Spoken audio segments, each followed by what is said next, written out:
Hi, my name is Em, and this is my first video about my solo ttrpg playthrough of the homebrew campaign that I'm working on. Have been for a while, actually. It's a 5e campaign that uses the Silverplate character creation system. Silverplate is a campaign book that DRS Publishing made. And the concept behind it is that everything and everyone is made of food. Yeah. I'm probably gonna make a lot more videos going more into it, but that's what's going on. So this is ostensibly episode 1 of what I call Nutrienyan Nights. The solo campaign is titled "The Apricot is the Key." So I don't really think I want to do much more explaining than that. I'm just gonna dive in, and like, if we want an explanation video of things, I'm gonna do that. Alright. So this is actually like 2 solo TTRPG sessions. I think I'm gonna do a behind the scenes video too. Maybe even later today, maybe tomorrow. I don't know. I don't like setting time frames. I don't know what I'm doing. But yeah. Alright, here we go.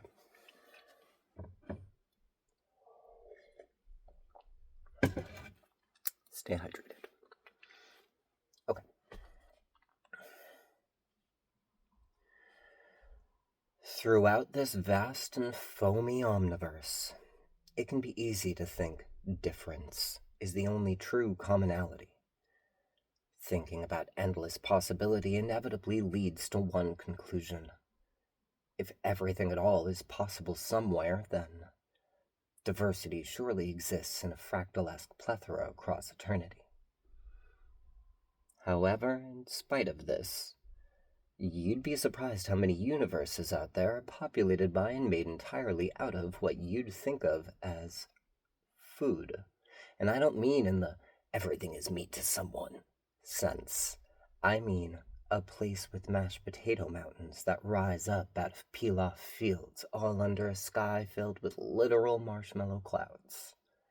Plains of existence boiling over with hard-boiled egg people, making war against gingerbread folk and making alliances with the spaghetti kingdoms, all at the behest of the bacon beasts below. The one now being viewed as such a universe. Everyone and everything is made of often delicious, but for sure edible to you, food. Got that out of the way. I can hear you. Everything, patience. There are metals and ceramics too, wax papers and aluminum foils, all deep within the clanging woods of Utensala and the underfork beneath. But we're getting ahead of ourselves. The place you're currently watching is an island nation called Nutrienya. It is located on a planet named Satiatia in the middle of the North Xylotoxin Ocean, a vast Diet Cola sea. I hesitate to tell you too much of it in advance. I'll say it's an ancient place. For the longest time, it was populated entirely by cookie elves, the Bellarek. That was thousands of years ago, though. Things have changed. We begin at the northernmost part of Nutrienya, a smaller island made by a large canal, an island that is currently called New Ronsland.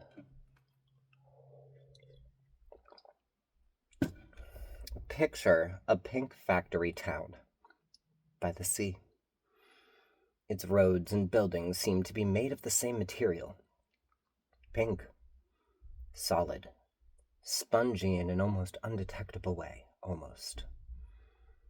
Its north side is a harbor full of warehouses and boathouses.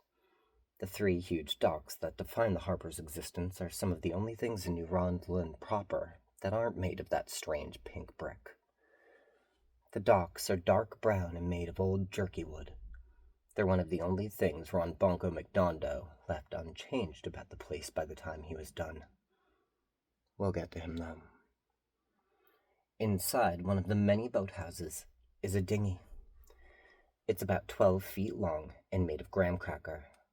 Its bottom half, the part what rides the cola, is frosted in chocolate and covered in rainbow nonpareils, as is its rather beautiful and striking bow, which is carved into the visage of a peaceful bear, with nevertheless fearsome claws outstretched.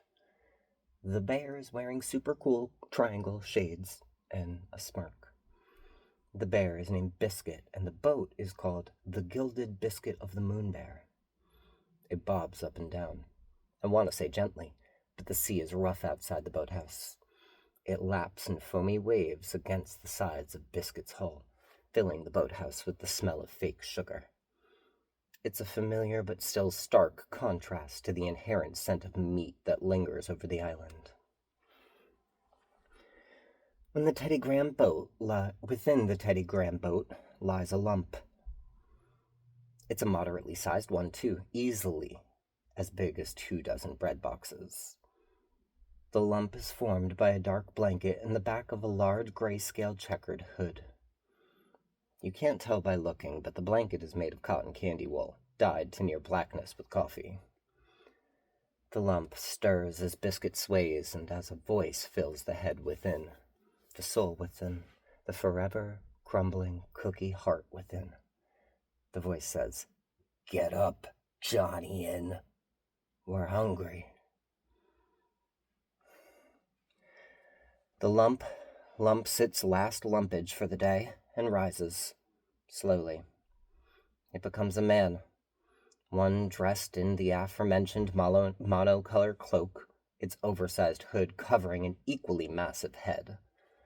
Said head is in fact a black and white cookie, and the face in the middle of it is still waking up and seemingly not well so far.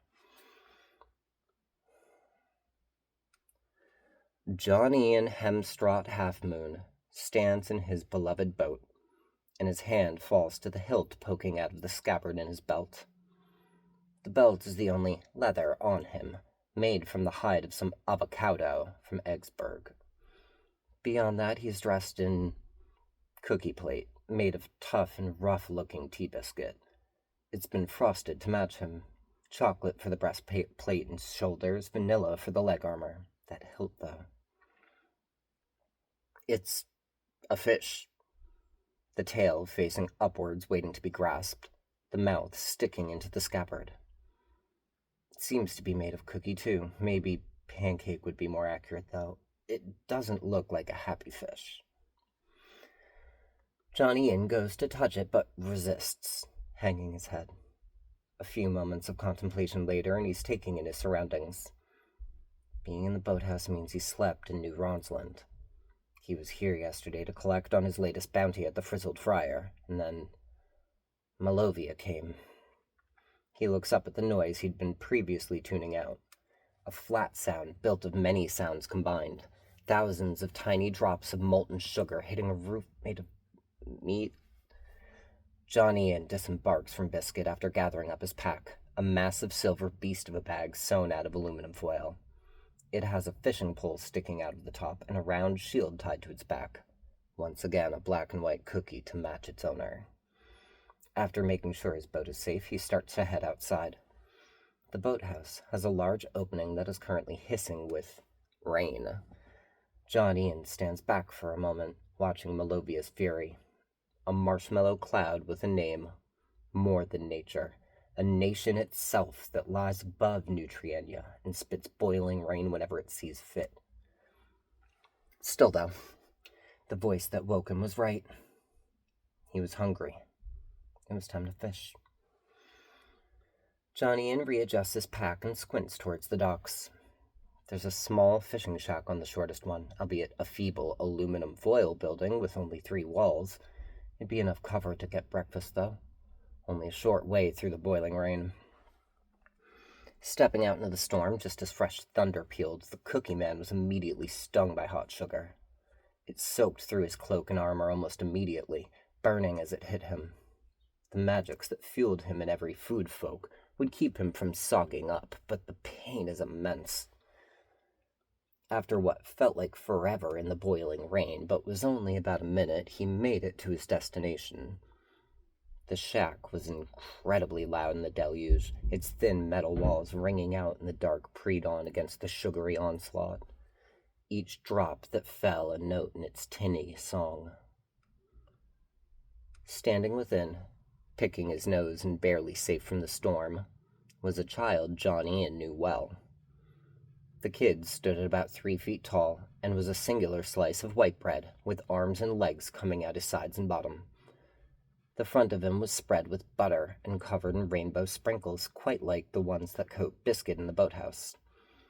A surly face emerged from the middle of the slice and showed that Jimmy Slagglehead was one tough little kid, in spite of how colorful and small and adorable he is.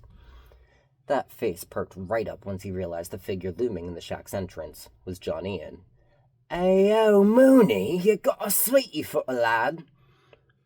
Sighing, the soaked and thoroughly stung Cookie Man shoves past the child and thumps his bag onto the floor of the shack.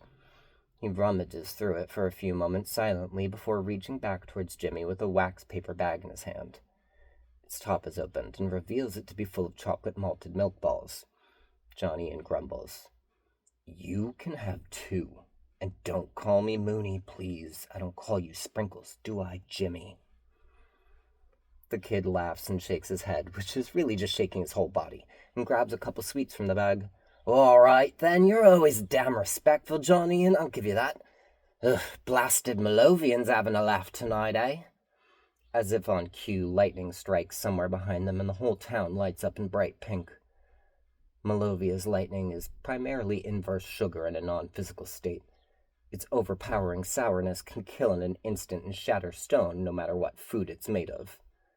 John Ian shrugged and gathered his fishing pole and tackle box from his bag. "It seems like it. Why you out here, Jimmy?" The child shrugs as the fisherman goes about his work and casts his line into the churning cola sea. "Oh, I fell asleep here last night and woke up to Crumall going on a bit ago. Would have been fine if the fluffernutters had stayed away." John Ian makes a non-committal grunting noise and reels in his line after a bit, a fleshy-looking mass attached to his hook. He inspects it as he unhooks it and chuckles. Looks like we've got abalone for breakfast. Might even have olives in it, we'll see. Kinda small, though, we can do better." Jimmy has resumed picking his nose when all of a sudden he looks mad. "Ah, damn it. I just remembered Ma's on the boat. If I don't get home soon, the crummy hush puppies will dough all over the floors. I gotta go." John Ian openly laughs. "Oh, what? You're gonna go let them outside? You won't even survive the trip home, and if you did, they wouldn't live to piss about it. Be serious, kid." Cursing under his breath, Jimmy spits into the rain and sighs. "Oh, man, you're right. I just scrubbed those damn floors, too. This pink brick nonsense is absurd to clean." After a few moments of silence filled with the hiss of rain and interrupted by yet more lightning, John Ian motions towards his bag and addresses Jimmy. "If you go in there, you'll find my cooking kit. Just a little pot, a bag of jerky wood, and a box of Tang matches. Get a fire going in the pot while I get us more breakfast. Can't be splitting an abalone. It's no way to thrive." The boy follows his instructions but fails to get a fire going, muttering and cursing all the while. The fisherman hauls a decent-sized gummy crab out of the churning depths after a bit, throwing it into a nearby bucket filled with rain sugar. Minutes pass as the boy fails to produce fire and the seas fail to produce more fish. John Ian is lost in his thoughts. He dreams of blue and gold, of metal shining under the noontime sky. He remembers a laugh that coats his memories like the icing on his face. He's thinking of Dan Skelly when the lightning finally hits the shack. For a moment, the world is nothing but violent pink. Sorry about that. I have a kid. Where were we? For a moment, the world is nothing but violent pink. The smell comes first, wrinkling the senses with the tanginess to follow. Tangy doesn't touch it, though. Sour, like the night is dark, fills their lives, permeates them for a moment. All is pink. And then vision returns. The shack is crumpled, but miraculously standing, its aluminum roof buckled and blackened with a smoking hole in the middle of it. Jimmy is clearly in shock, his eyes wide in their frosted sockets and mouth hanging agape. There is no sound, just ringing. There's barely any thoughts. John Ian quickly repacks his bag, fresh catches included, and unhooks his shield from his pack before shouldering it. Then, with one hand, he picks up Jimmy and tucks him under his arm into the folds of his checkered cloak. With his free hand, he raised the shield that matches his face above him in an attempt to stave off the rain as he made his way back to the boathouse. Pain again in the boiling deluge, dulled by the fact that all his senses were rattled, and he could almost feel nothing but the lingering, cringing sourness throughout him. But pain, nonetheless. The child was safe, though. That's what mattered. Once inside the boathouse and out of the hellish rain, the two clambered aboard Biscuit to wait out the storm. John Ian let the gummy crab loose on the deck of the boat and set about actually starting his cooking fire. Jerky wood caught flame in his small cast-iron pot, and once it was firmly crackling, he set a grate on it and turned the crab. His hand fell to the fish-shaped hilt at his belt. John Ian closed his eyes and drew his weapon. As it left the scabbard, a thin, sleek spike of brown and white formed out of the fish's open mouth, a chocolate and vanilla ice cream dagger that curved slightly like a kriss. The gummy crab scrambled against the sides of the boat in a sideways and also backwards attempt at getting free. But the fisherman fell upon it with the knife, swiftly, cleanly. He spiked the squishy creature with grace, and as he did so, the fish on his blade's hilt reacts, its expression changing to one of ecstasy as its eyes flash ice blue before closing in pleasure. Onto the grill the crab goes, with the abalone meeting the same fate. Young Jimmy watches all this from the back of the boat, huddled, wide-eyed, more than shell-shocked. After a few moments filled with sizzling and spitting from the roasting meat, the child looks at John Ian's belt for a second before addressing him. So, you know how I'm kind of well known for, tea and whatnot, gossip, as it were. The fisherman nods, and he flips their breakfast, and the boy goes on. Right, well, in fact, I'm kind of paid for it. You've done it before, you know. Butter the bread a little bit, and the tea will follow. Well, seeing as you just saved my life, I'm spilling some on the house for you. Right? No charge. Jimmy Slagglehag fixes John Ian in a stare, his eyes wide with fear as his mind filled with recollection. Well, it was about a month back, middle of the night, and I was out smoking churro in the very shack you just found me in. Now, don't start with me. If I'm old enough to haul crate from McDondo, I'm old enough to puff stick. Anyway, it was late, and there was only one other person on the docks. And it was obviously Burgomaster Bakerpreem. Nobody else dresses that flashy and has that huge of a head in town. No offense. John Ian couldn't help but be startled. Bakerpreem was the leader of New Ronsland. Kinda. More like the mayor. Everyone knew who was really in charge. But the Burgomaster had been missing, her massive burger-shaped head plastered across town on pink flyers. It had been about a month. The fisherman nodded for the kid to continue. Right, well, you know me, I'm chatty. I figure I'll go see what sweets dear leader has in her pockets. But as I'm walking up the dock, wham! She vanishes in a flash. Jimmy's eyes narrow and fixate on John Ian's hilt. the one shaped like a fish. Well, when I got to where she was, there was only ice. Big old patch of it.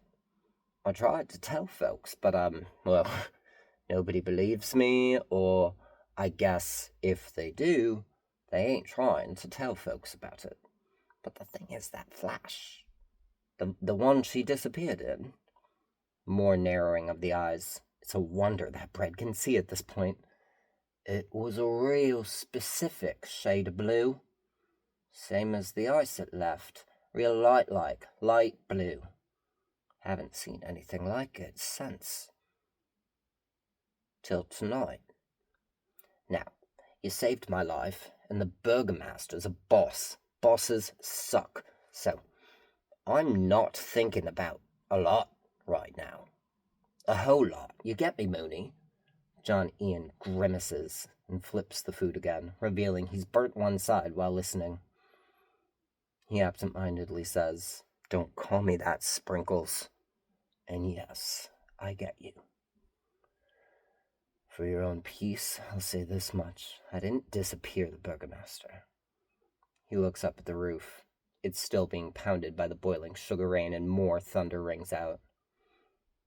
But I've got some ideas. Yeah, whoa, 20 minutes. Nice. So that's it. That's the beginning. I hope you like it. Please comment, like, subscribe, all that YouTuber stuff. I'm not used to saying any of that yet.